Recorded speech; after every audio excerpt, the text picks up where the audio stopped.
Hello दोस्तों, आज हम जानेंगे एक बच्चे की अपने माँ बाप को सीख। माँ बाप इस दुनिया की सबसे बड़ी पूंजी हैं। आप समाज में कितनी भी इज्जत कमा लें या कितना भी धन इकट्ठा कर लें, लेकिन माँ बाप से बड़ा धन इस दुनिया में कोई नहीं है। किसी गांव में एक बूढ़ा व्यक्ति अपने बेटे और बहू के साथ रहता था। परिवार सुखी संपन्न था, किसी तरह की कोई परेशानी नहीं थी।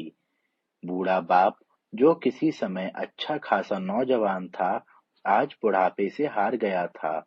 चलते समय लड़खड़ाता था, लाठी की जरूरत पड़ने लगी थी, चेहरा झुर्रियों से भर चुका था, बस अपना जीवन किसी तरह व्यतीत कर रहा था।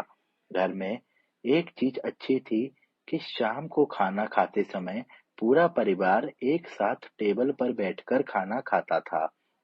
एक दिन ऐसे ही शाम को जब सारे लोग खाना खाने बैठे, बेटा ऑफिस से आया था। भूख ज्यादा थी, सो जल्दी से खाना खाने बैठ गया और साथ में बहू और उसका एक बेटा भी खाने लगे। बहू बेटे ने घृणा की दृष्टि से पिता की ओर देखा और फिर से अपना खाना खाने में लग गए। बूढ़े पिता ने जैसे ही अपने हिलते हाथों से खाना खाना शुरू किया, तो खाना कभी कपड़ों पे गिरता, कभी जमीन पर। बहू ने चिढ़ते हुए कहा, हे राम, कितनी गंदी तरीके से खाना खाते हैं। मन करता है इनकी थाली किसी अलग कोने में लगवा देते हैं। बेटे ने भी ऐसे सिर हिलाया जैसे पत्नी की बात से सहमत हो। उनका बेटा यह सब मासूमियत से देख रहा था।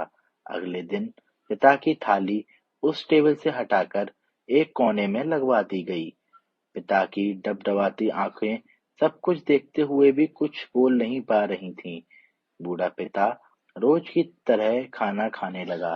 खाना कभी इधर गिरता, कभी उधर।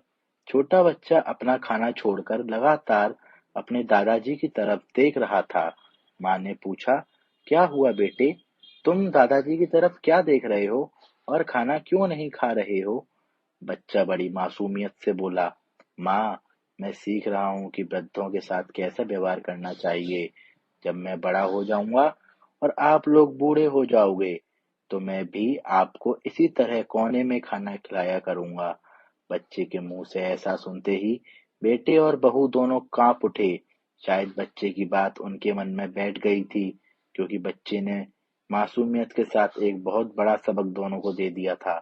बेटे ने जल्दी से आगे बढ़कर पिता को उठाया और वापस टेबल पे खाने के लिए बिठाया, और बहू भी भागकर पानी का गिलास लेकर आई कि पिताजी को कोई तकलीफ ना हो।